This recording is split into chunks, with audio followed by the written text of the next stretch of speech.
Most of the rockets launched into Ukraine on Friday were intercepted. Russia continues to suffer heavy losses.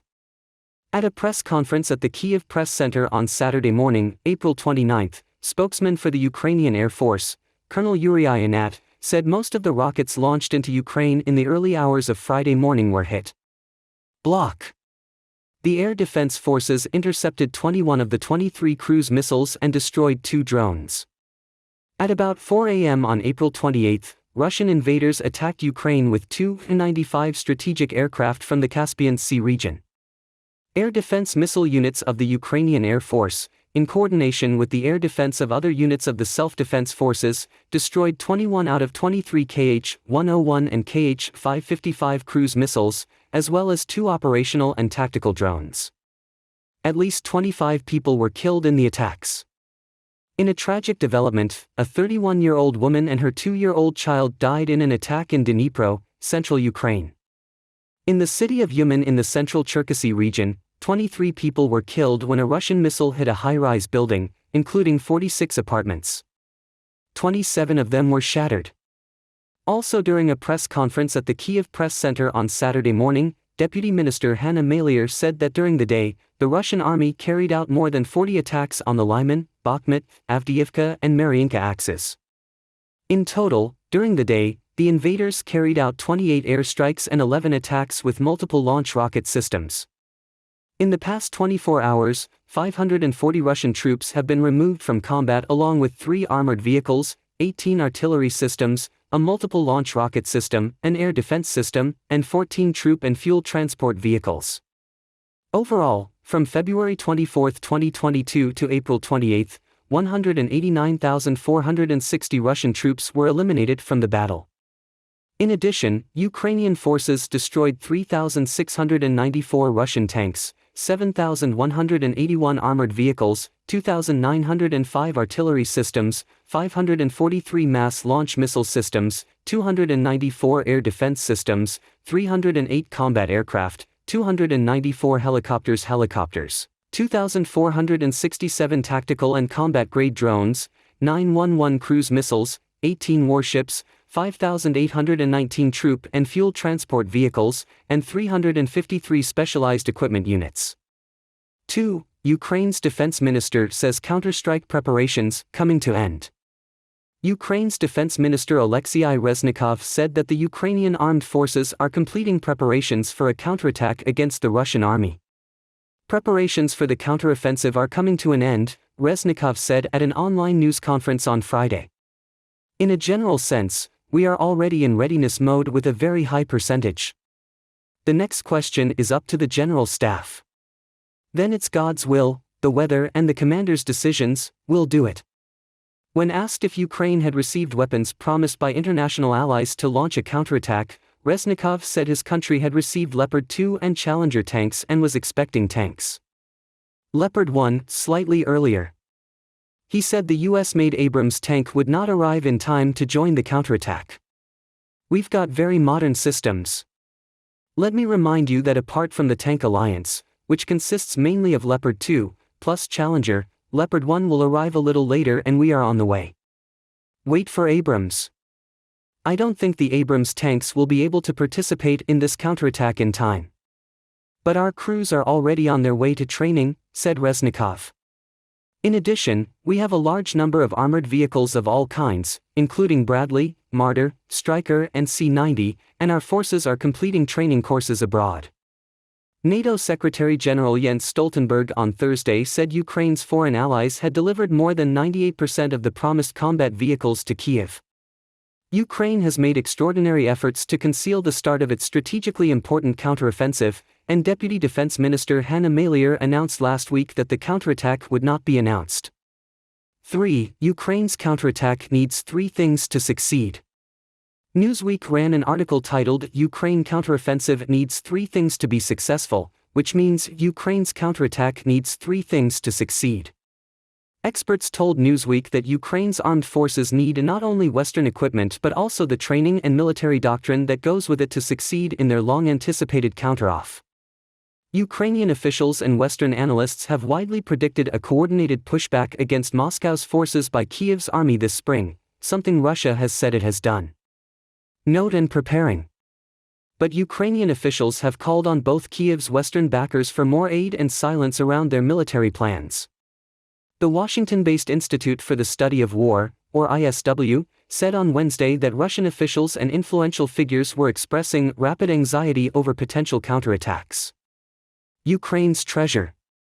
Kiev warplanes are striking Russian logistics points east of Kherson, ASW added, noting that a spokesman for Ukraine's Southern Operations Command said on Wednesday that Ukrainian forces are silently carrying out counterattacks. Yevgeny Prigozhin, head of Russia's Wagner mercenary group, said earlier this week that a counterattack was inevitable. Ukraine's Western supporters who poured military aid into the country before the counterattack were welcomed. Advanced German-made Leopard tanks have rolled into Ukraine, and the Pentagon said earlier this month it would accelerate the delivery of 31 M1 Abrams tanks as promised. We're doing our best to get this vital combat capability into the hands of the Ukrainians as soon as possible, Pentagon Press Secretary Brigadier General Pat Ryder told the media. The next 30 to 60 days of the campaign will be critical, retired U.S. Marine General Frank McKenzie told Newsweek this week. He outlined 3 things to ensure the victory of the general counterattack. Fighting ability is important. While the equipment, along with the upgraded capabilities it offers, is important, training is crucial to the success of a counterattack, experts say. You can survive with less equipment if you really know what you are doing, said Glenn Grant, a former British Army officer who now works for the Baltic Security Organization in Riga, Latvia. Above. He told Newsweek each donated tank is different, with contrasting characteristics, but to really break through, they're going to need to get them together and fight in focus groups, with the remaining possibilities of Ukraine. David Dunn, a professor of political science at the University of Birmingham, UK, said Ukraine could have invested more time in preparation, training and planning to give it the best chance of success. Their counterattack. Ukraine has a particular line in this, and it's extremely important that their counteroffensive be as successful as possible, Dunn told Newsweek, both militarily and politically. In late March, the British government said that Ukrainian tank troops had completed training on the British Challenger 2 main battle tank on British soil, while Ukrainian soldiers trained Leopard tanks across the country. Europe. On April 21, U.S. Defense Secretary Lloyd Austin said during a press conference at Ramstein Air Base in Germany that Washington has rapidly accelerated the delivery of the M1 Abrams so that it can give Ukraine the capability more armored in the coming months, and the M1s that the Ukrainians will use for training will arrive here in Germany in the next few weeks. Speaking on the same day, General Mark Milley, chairman of the Joint Chiefs of Staff, said about 2,500 Ukrainian troops were in Germany for training, with another 8,800 returning to Ukraine. New military doctrine. What's happening now, after training programs and equipment transfers, is a small gamble, says Grant. It is not known whether Ukrainian forces have rehearsed coordinated attacks, but we will know when that counterattack takes place, whether they are coordinated and smooth, he added. He said the fighting in and around the disputed eastern city of Bakhmut gave Ukraine more time to train for a counterattack. Yet another important part of the training is not merely learning how to control or use strange devices, but also to implement new military doctrines. Grant said, Ukraine's military leaders could have adopted NATO military doctrines to replace Soviet-era tactics that Kiev's armed forces are using, which would make the opposition mental restraint becomes more important. Longer range ability. Experts say that in addition to tanks and training in various forms, Ukraine still needs artillery for this counterattack. Mr. Grant said Ukraine has repeatedly requested the supply of long-range weapons, which will allow the Ukrainian military to disrupt Russia's logistics and supply chains. These long-range capabilities mean that Kiev's fighters will be able to create a coordinated attack rather than launch more limited strikes. The U.S. has equipped Ukraine with artillery such as HIMARS, or High Mobility Artillery Rocket System. As of April 19, the United States has supplied 38 HIMARS to Ukraine.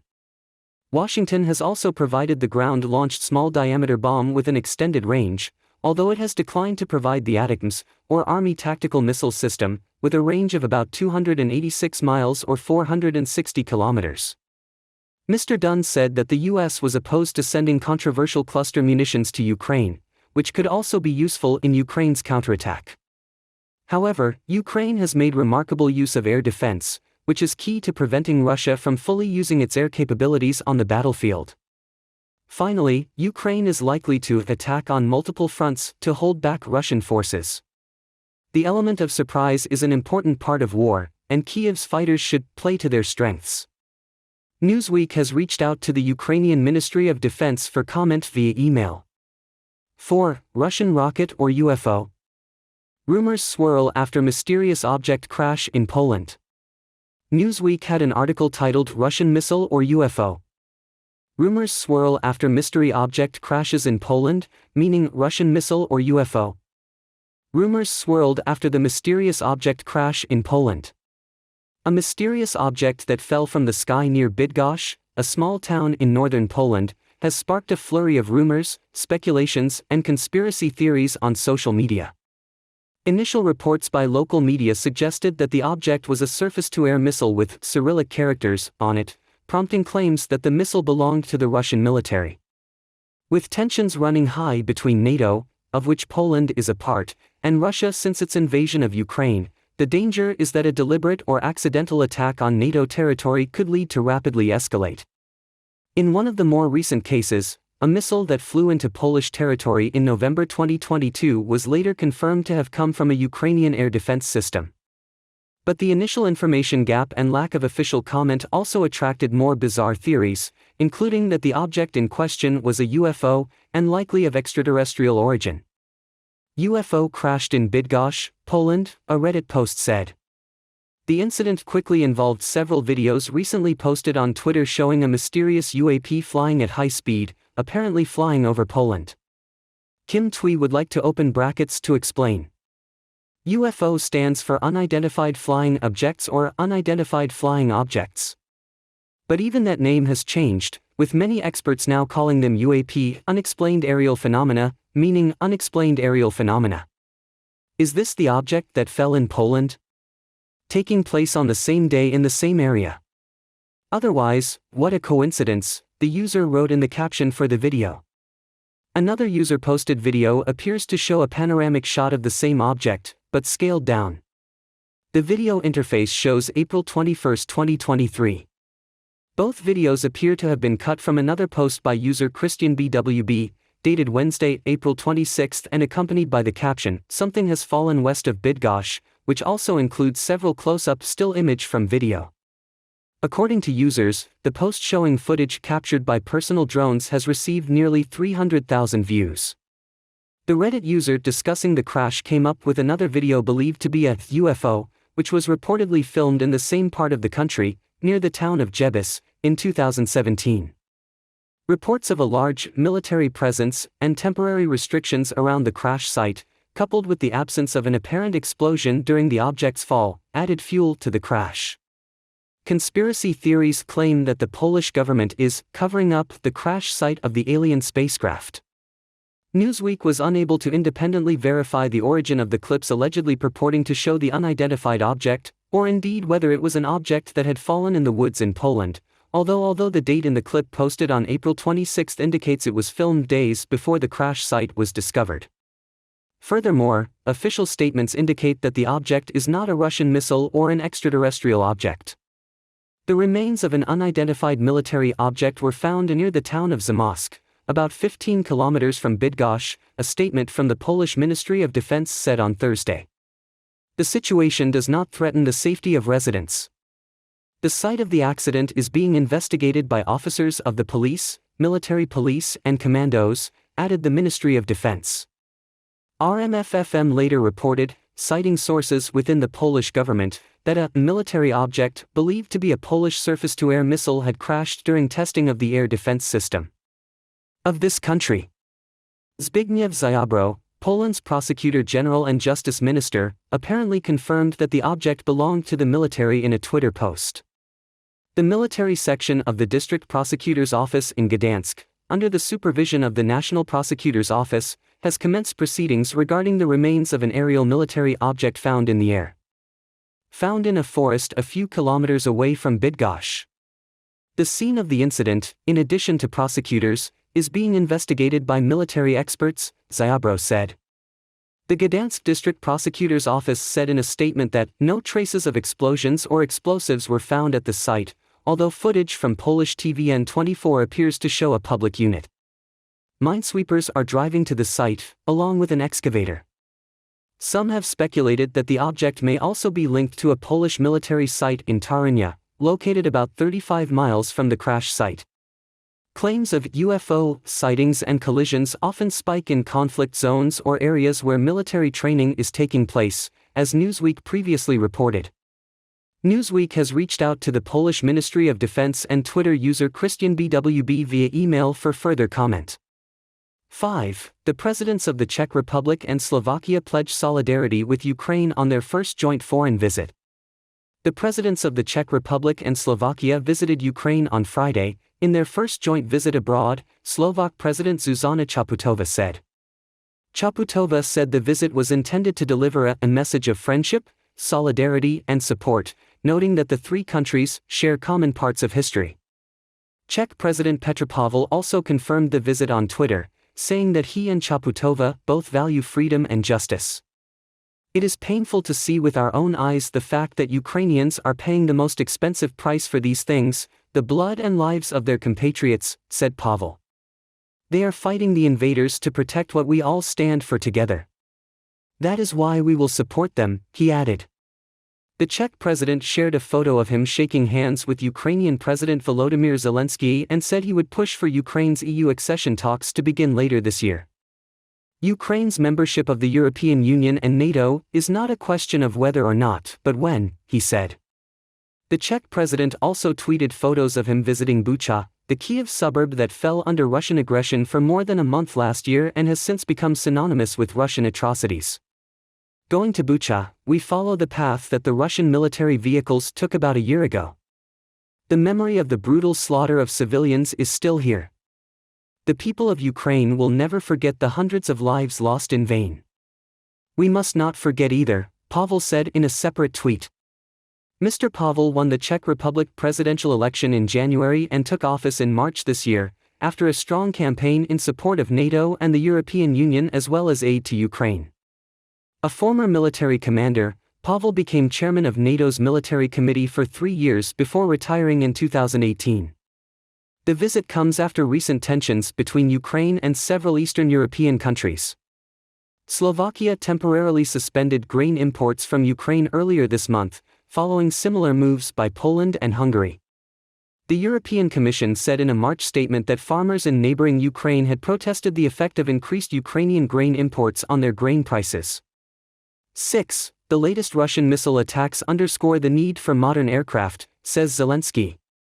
Ukrainian President Volodymyr Zelensky has offered condolences to the families of more than 20 Ukrainians killed in Friday's Russian missile attacks, most of whom were victims of a cruise missile that struck a country. Apartment building in Yumen City. Our Air Force shot down most of the Russian missiles, 21 out of 23. If not for this, the terrorist state could have caused more casualties, more lives, Zelensky said. He said Ukraine can only save lives with weapons. Air defense, modern aircraft, without these there is no fully effective air defense. 7. The death toll rises to at least 23 after Russian rockets hit an apartment building in Yemen. At a press conference at the Kyiv Press Center on Saturday morning, a spokesman for Ukraine's Interior Ministry said that the death toll from a Russian missile attack on an apartment building in Yemen has increased at least 23 people. Officials said the death toll included 4 children. Ukrainian officials said earlier on Friday that the attack in Yemen, located in the heart of the Cherkasy region, injured at least 18 others. Interior Minister of Ukraine Ihor Klimenko said 46 apartments inside one of the buildings were hit by bullets, of which 27 were completely destroyed. East of Yemen, a woman and her 2-year-old child were killed in an attack in Dnipro, authorities said. 8. Ukraine calls for F-16 fighter training in meeting with European foreign ministers. Ukraine's Foreign Minister Dmytro Kuleba reiterated the country's call for F-16 fighter training from its allies during a meeting with foreign ministers from 8 countries on Thursday.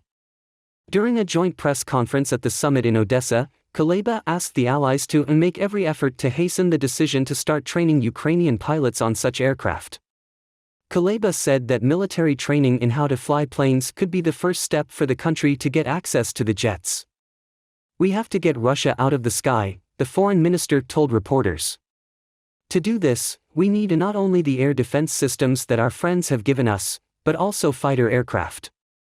We need fighters to support our brigades to launch a counterattack. We need fighter aircraft to protect the Black Sea and our coastal areas."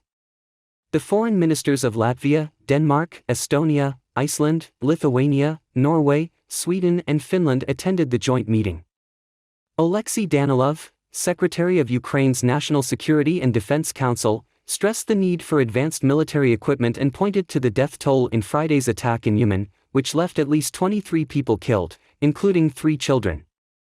"Every day the decision to supply modern fighters to Ukraine is delayed means delaying the end of the war," he wrote on Twitter. Ukraine has long lobbied the US and other Western allies to send it F-16s to help thwart a Russian invasion, but the fighters are highly sophisticated and can take months to learn how to fly. The US and other Western allies have been skeptical about supplying Ukraine with jets. Russia has an extensive air defense system that can easily shoot down planes, and some officials warn providing such equipment could be seen as a provocation to Russia. 9. France condemns the latest Russian airstrike in Ukraine. The French Foreign Ministry said in a statement on Friday that France condemned, in the strongest possible terms, the new attacks carried out by Russia on the night of Thursday and early Friday on the territory of Ukraine, in particular, especially in the Cherkasy, Dnipropetrovsk and Kiev regions. The statement highlighted Russia's deliberate attack on residential buildings in the city center of Uman, which resulted in a large number of civilian casualties, including children. According to the latest update from the Ministry of Internal Affairs of Ukraine on Friday, 20 people were killed in a rocket attack in Uman. About 23 missiles were launched from Russian aircraft in the Caspian Sea region, along with 2 drones, according to the Ukrainian Air Force. 21 missiles were intercepted by Ukrainian air defenses. Such attacks on Ukrainian infrastructure and civilians underscore Russia's clear desire to further escalate the war of aggression in Ukraine. French Foreign Minister Catherine Colonna stressed they will continue to support the Ukrainian courts and the International Criminal Court to advocate for punishment for Russia's war crimes. During a press conference at the Kyiv Press Center, a spokesman for the Ukrainian Air Force, Colonel Yuri Ianat, said, Russia launched a series of long-range cruise missiles into Ukraine in the early hours of Friday morning. At around 4 a.m. local time, 23 missiles were launched from Russian aircraft in the Caspian Sea region, along with 2 drones. 21 were intercepted by Ukrainian air defenses.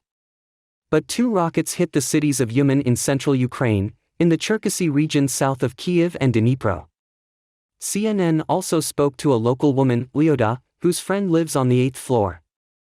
When she heard that the building had been hit by bullets, Lyoda ran there to find her friend still alive, but her friend's husband had been hospitalized and their 2 daughters, aged 7 and 13, were still missing. The attack, with a Russian Kh-101 cruise missile, is believed to have caused the highest number of civilian casualties in an airstrike since a rocket hit an apartment complex in Dnipro in January. Ukrainian authorities have provided more details about a 31-year-old woman who died along with her 2-year-old child following a Russian missile attack on the city of Dnipro on Friday morning. Serhiy Lysak, governor of the Dnipropetrovsk region, said the woman had moved to her biological parents' house due to the war. She thought it would be safer. But now it's turned to ashes, he said. Lysak said the woman's parents were both hospitalized.